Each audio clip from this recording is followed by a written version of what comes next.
It's time for a Big Blue Kickoff Live. Nobody can ever tell you that you couldn't do it, because you did. On Giants.com. You know what I saw? New York Giant pride. And the Giants mobile app. 17-14 is the final. One touchdown, we are world champions. Believe it, and it will happen. Part of the Giants Podcast Network. Let's go out there like a bunch of crazy dogs. Have some fun. Welcome into today's episode of Big Blue Kickoff Live, presented by Cadillac, the official luxury vehicle of the New York Football Giants. It's Wednesday, November 19th. My name is Madelyn Burke, alongside the Super Bowl champion Shaun O'Hara.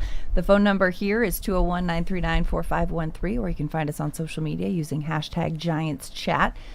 Just a reminder, an archive of this show and our entire podcast network is available on the Giants mobile app, podcast platforms everywhere, and giants.com/podcast. Thanks for joining us from the Giants podcast studio, presented by Hackensack Meridian Health. Keep getting better. Happy hump day, Shaun. Wednesday, my dudes. Hey, Mike. Guess what Here day we go. it is. Middle of the week. That and is.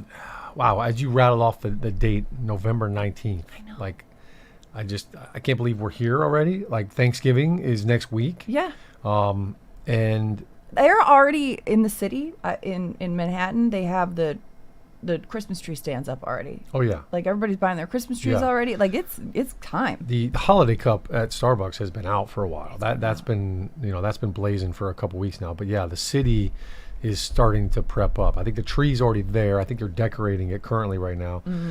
That's always kind of like the signal for, like, all right, here we are. It's Christmas time. But yeah, here we go. I mean, we got a beautiful day out there today, but the weather has definitely turned a little bit. This is like one of my favorite times of the year, football-wise. Like, as you're morphing into the best holiday of the year, Thanksgiving, we got food, we got football, we got family, we got fun. It doesn't get any better than that. But I tell you, it's always fun to hang out with you and to talk football. I'm bummed I wasn't there for the post-game show on Sunday. I know we'll probably rehash some of that as well, but You were busy celebrating Giants another Lions. F, which is a freaking fantastic win by the Franklin Lake War Eagles. yes, yeah, that was fun. Franklin Lakes War Eagles were in the Super Bowl on Saturday night against Wyckoff, and it was a battle. I mean, it went down to the wire, down to the last play of the game twice. And the War Eagles came out victorious. Kids were so fired up. It was a really cool moment for the entire Franklin Lakes team, the players, the coaches, the families. A lot of fun. A lot of Coach fun to see the O'Hara kids. over here coaching these kids up. Yeah. It's I tell you, the O'Hara record in Super Bowl is still unblemished. So I'm thankful that my son Jack is keeping that thing clean. But Kevin Beelan, our head coach, he's done a great job all year long. We've got a great coaching staff. But Beelan has been there before. He did a great job with the kids, getting them ready. And the War Eagles, we put it on them. Got it done. Yeah, Take care lot of fun. business, TCB. To take care of some business here, we've got some updates for you. Mike Kafka, interim head coach Mike Kafka, is speaking to the media currently as we speak. The big news coming out of his media availability, running back Eric Gray, his window is being opened today, coming off IR. And Jackson Dart, who's been in the concussion protocol, missed last week's game due to a concussion. He will be a non-contact participant at practice today, which in quarterback terms is just regular practice. But yes, will be, I assume, listed as limited as he works his way back onto the field. Still remains to be seen what his status will be for Week 12 against Detroit, but a good sign for Jackson Dart as he works his way back. Yeah, and I think that's part of the concussion protocol is, look, you don't just take a week off and then, bam, you're thrown right back out there, out full go, ready to rock. So you kind of vamp up a little bit. And I think anytime, players have dealt with a concussion or something similar to that, as you work back into working out, it's, all right, let's kind of escalate the regimen and the rigorous activity and just make sure that as you increase the exercise and the intensity of the exercise, do any of the symptoms come back? Because that is always one thing that happens sometimes. If you get a concussion, you start working out again, and now all of a sudden, the headache comes back or the symptoms come back. So that's kind of why you get kind of eased into the rigorousness of practice or working out. And obviously, you hope as a player, hey, you come back, you start working out, and you feel like yourself again. You feel great. That is how you know that you're trending in the right direction. Right, and sometimes it takes time to power through, and not just the physical activity. Obviously the Lions play in a dome at Ford Field, and so the Giants are practicing inside today in the field house. Not inconvenient considering how chilly it is out there. But when you're practicing inside, the sounds are a bit louder. That element too, when you're coming back from a concussion. If you've never had a traumatic brain injury like that before, I would liken it to for our above 21 listeners over there, like the worst hangover you've ever had times 10. Well, you're speaking from experience. Yeah, I've had several. Multiple concussions. I'm not talking about my hangovers here. Yes. Both.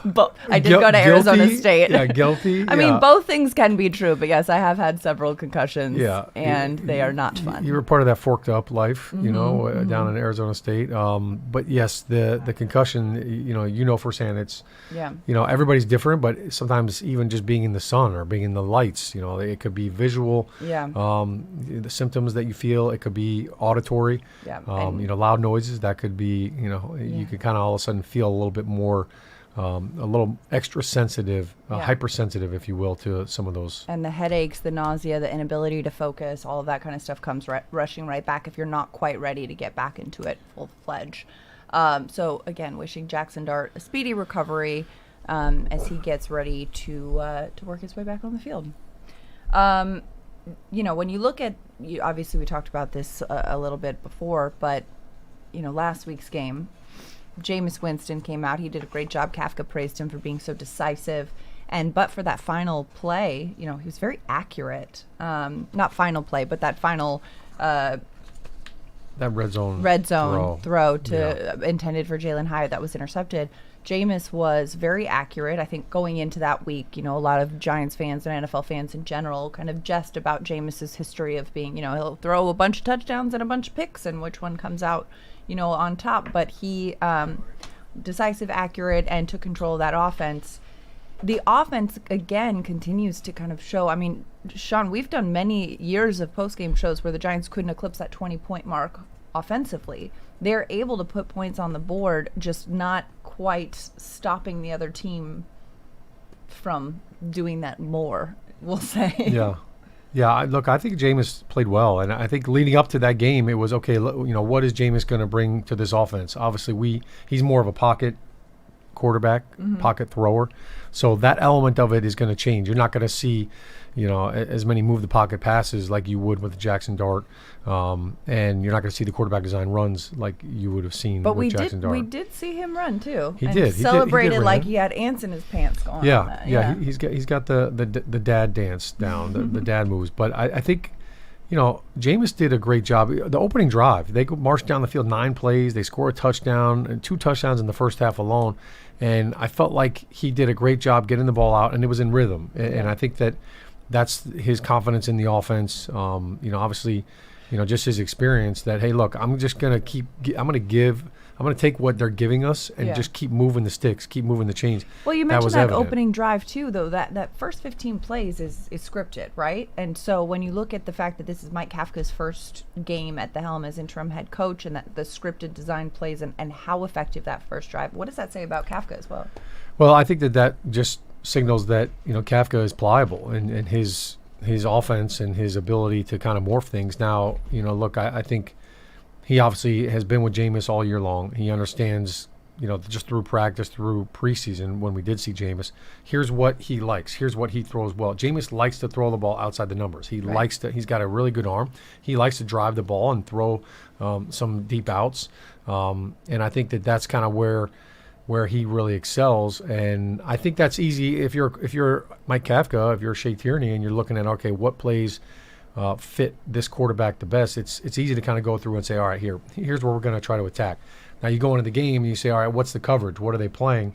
And I think early on there was a lot of zone, so you saw Jameis kind of finding some of those windows, and I think he did a really good job with that. The thing that Jameis, and I think if you're a receiver, you love playing with Jameis because that ball's coming out. People, look, the knock on him is, and I feel like it's kind of a lazy narrative. Well, Jameis is going to throw some interceptions. Yes. Okay. Jameis, there are some interceptions that come with that. I call them trust throws. It's when the quarterback he's throwing the ball before you're open. He trusts you're going to be in a spot. And that's been a big part of Jameis's game. And, look, there's only 11 quarterbacks that have ever thrown for 5,000 yards in a season. Jameis is one of them. Yeah. Right? It was that monster year that he had. He threw for over 5,000 yards. He led the league in touchdowns, also led the league in interceptions. But he's going to let it rip. And I think that's, what you want. If you're a receiver, you want a quarterback that's going to rip that ball out there and give me a chance to make the play.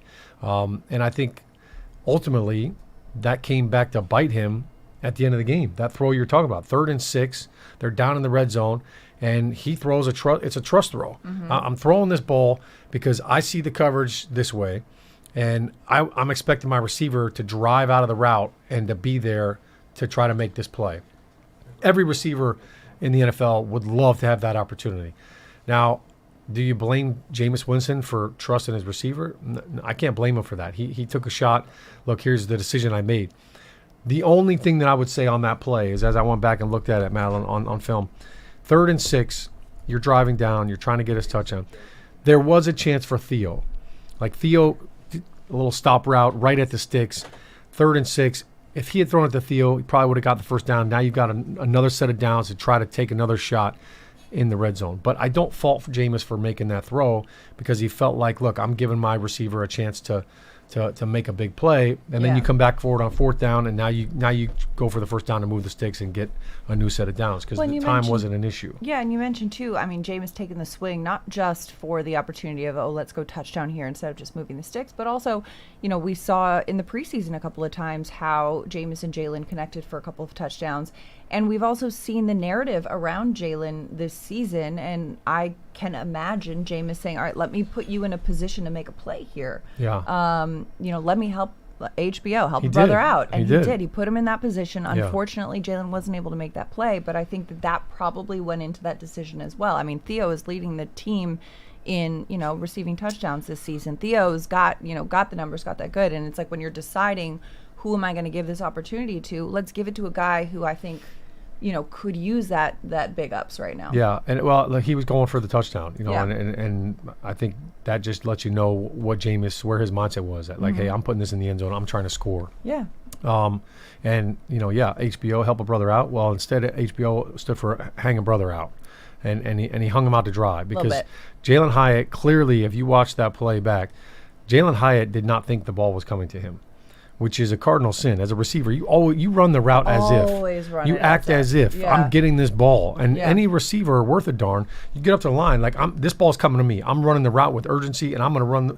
If that ball comes to me, I'm ready. If you stay ready, you don't have to get ready. Yeah, you can never be in that position where, oh, man, I didn't think the ball was coming to me, so, I half-assed my route, which is what he did. And you know what? There's no excuse for that. So, look, if I'm the coach, like, guess what, Jalen Hyatt, you're not getting, you're done. I'm giving somebody else an opportunity. And also, if I'm a quarterback, you hang me out to dry like that, guess what? You're done. Like you're dead to me. I'm not coming back to you in that situation until you prove to me that I can trust you.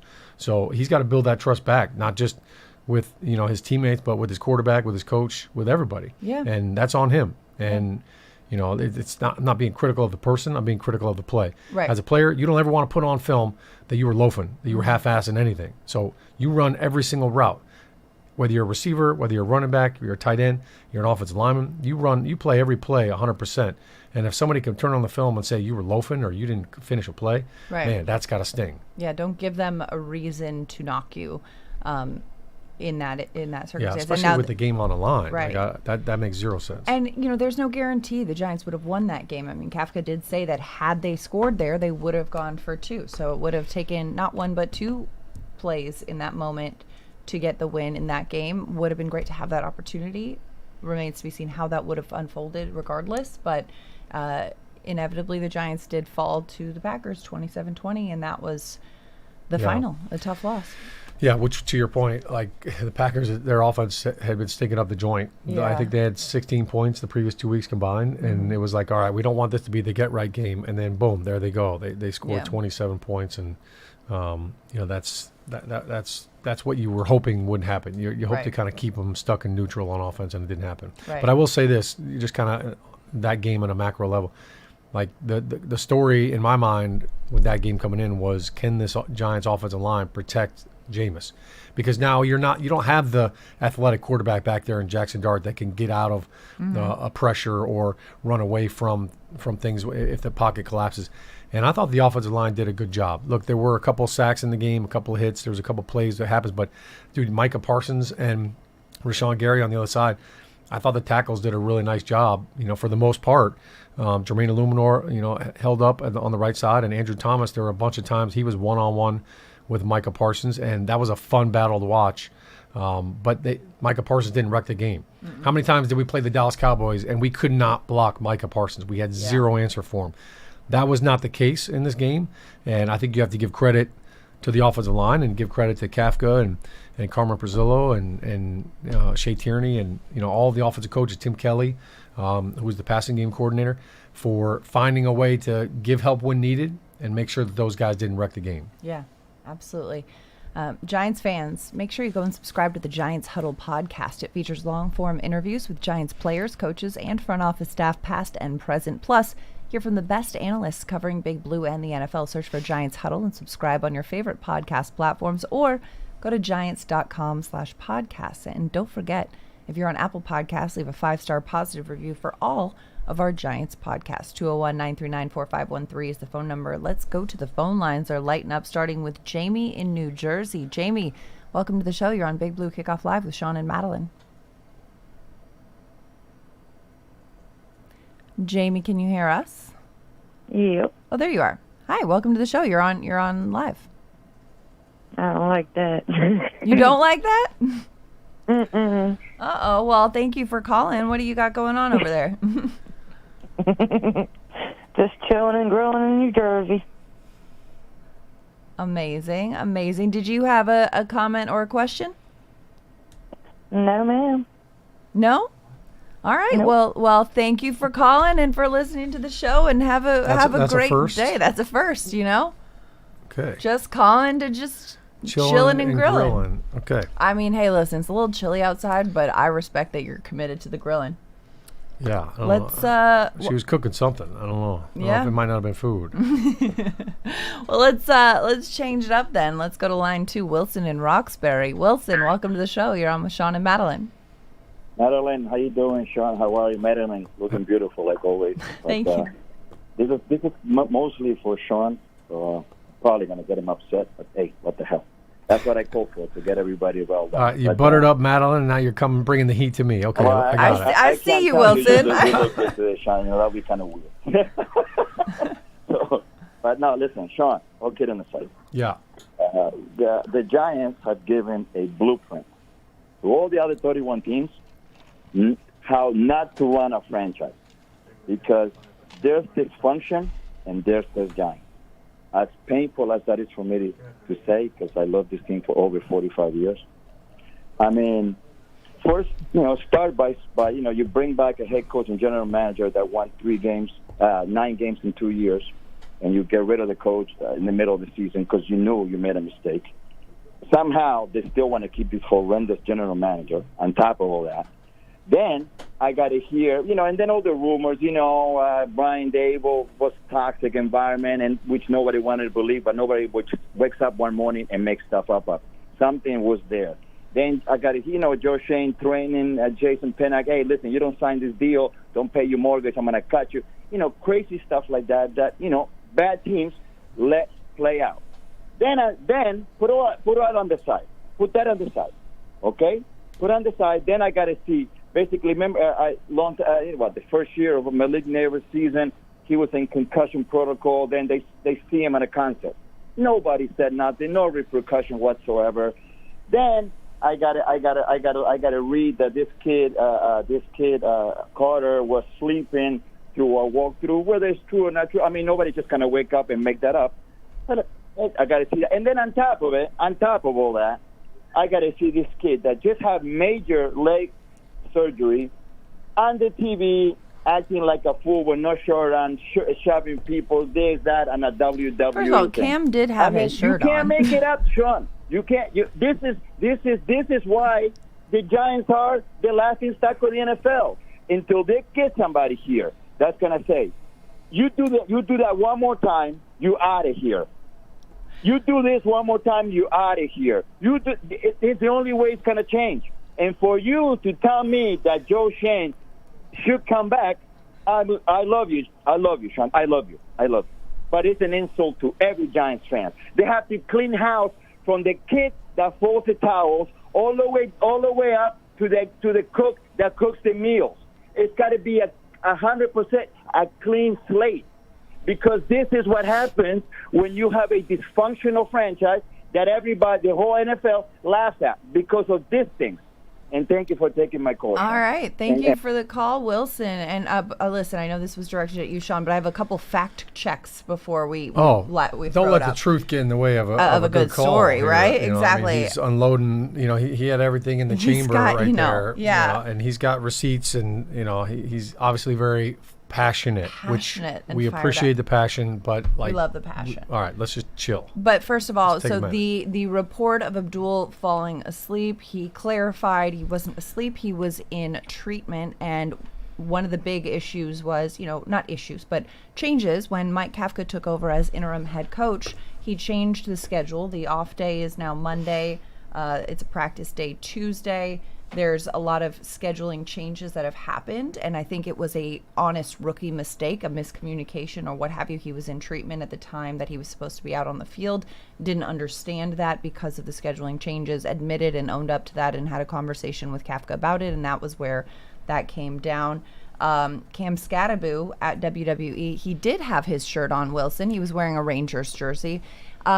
I feel like I tweeted this out also the other day, and I feel like I told a bunch of grown men that Santa isn't real, because I reminded everyone to take a deep breath and remember just how well choreographed WWE is. It's not just an actual fight. It's something that is planned and choreographed. And Scott was there with several teammates and members of the coaching staff.